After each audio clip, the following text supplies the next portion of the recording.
Swear you will never leave me. Swear you will never cheat. Swear you will never pack your things and walk out of my house. If you do, you will die.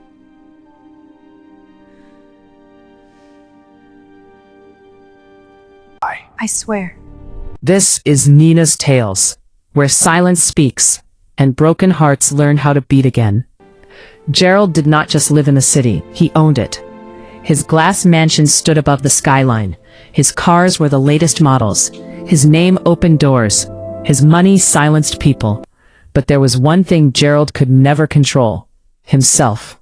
He loved women. Different women, new women. He chased beauty like it was a sport. And because he was rich, most of them never said no. When he met Miriam, she was different. Calm, elegant, beautiful in a quiet way. She was not born into luxury, but she admired it. Her brother warned her. Gerald has money, yes, but he has no discipline. He will break your heart. Miriam looked at Gerald's mansion, his cars, his confidence. Money can fix anything, she said. She was wrong. Before their wedding, Gerald took her somewhere strange. Not a hotel, not a family house, a shrine. It was hidden far from the busy city. Candles burned slowly. The air felt heavy. Gerald looked serious. Swear, he said. Swear you will never leave me. Swear you will never cheat. Swear you will never pack your things and walk out of my house. If you do, you will die. Miriam's heart beat fast. This felt wrong. But then she remembered the life waiting for her. Designer clothes, luxury trips, respect. I swear, I swear. she said quietly. Gerald smiled. Then he swore his own oath. I will provide for you forever.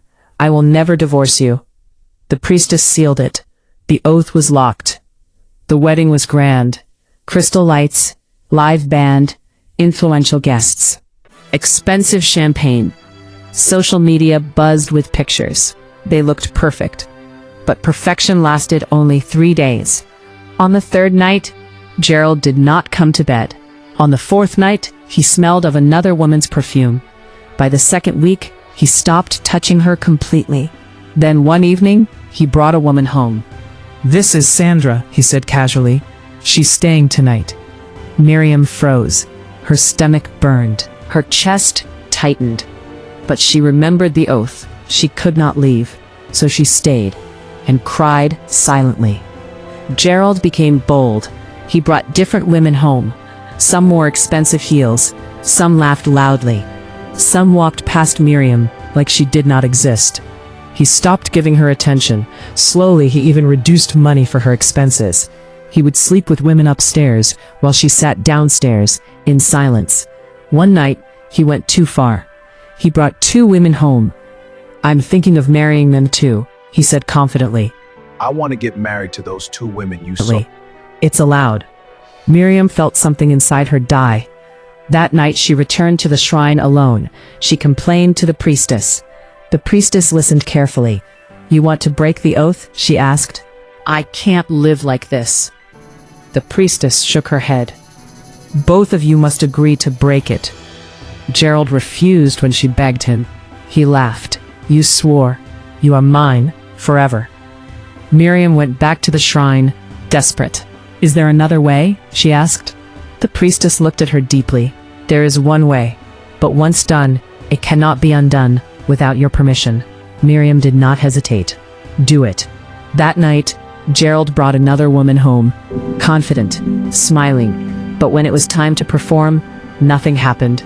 He tried again, nothing. The woman laughed awkwardly. The next week, it happened again, and again. Gerald panicked. All tests were normal. But he knew. He returned to the shrine.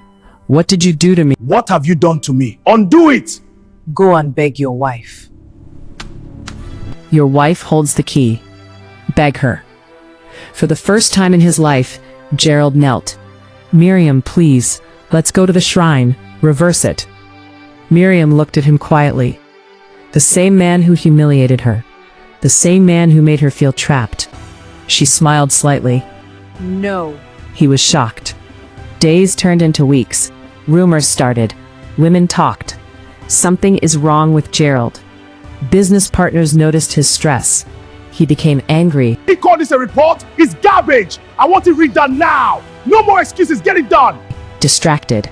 The great Gerald was losing control. Miriam's transformation. Something changed inside Miriam. She stopped crying. She started glowing. She dressed beautifully. She attended charity events alone. She invested the money he had legally transferred to her during marriage. People began to respect her. Not as Gerald's wife, but as Miriam. She quietly met a lawyer. She discovered something shocking. Because of certain documents Gerald signed during the wedding, half of his visible assets were legally tied to her. Gerald never thought she would fight back. He underestimated her. Miriam did not want noise. She wanted strategy. First, she allowed the rumors about his condition to grow. Second, she moved money legally into protected investments. Third, she partnered secretly with one of Gerald's biggest business rivals. She was calm, patient. Then she made her move. The public collapse.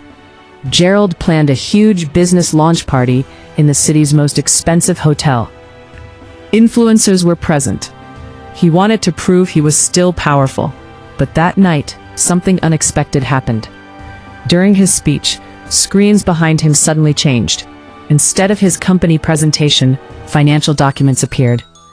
Hidden accounts, secret transfers, evidence of fraud. Gasps filled the hall. Miriam stepped forward calmly. "I believe transparency is important," she said into the microphone. Gerald froze.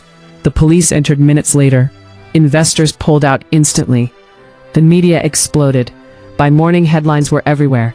City tycoon under investigation. Gerald returned home furious. You did this.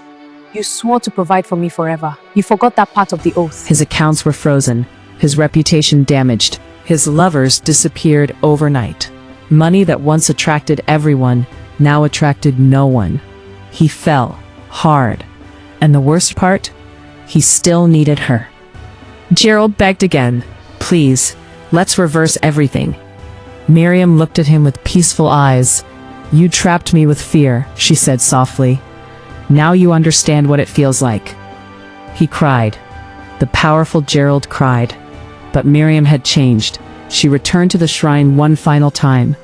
"Release him," she told the priestess. The priestess looked surprised. "You forgive him?" Miriam smiled. "I don't need him powerless anymore. He has already lost everything." The lock was lifted, but it was too late. His reputation was destroyed, his pride broken. And Miriam? She filed for divorce legally using the financial crimes as grounds. This time, there was no supernatural punishment, because the oath had already balanced itself. Months later, Miriam owned a luxury apartment, her own company, her own name. She walked into events confidently. People respected her strength. One evening, she saw Gerald sitting alone at a quiet restaurant. No cars, no women, no power, just regret. He looked up at her. She looked stunning, peaceful, free. He opened his mouth to speak. She gently shook her head. "No more oaths," she said, and she walked away. Gerald once believed money could trap a woman forever, but he forgot something powerful. A woman who survives humiliation learns patience, learns strategy. And when she finally strikes, she doesn't just leave, she takes everything. Like, comment, and subscribe for more stories.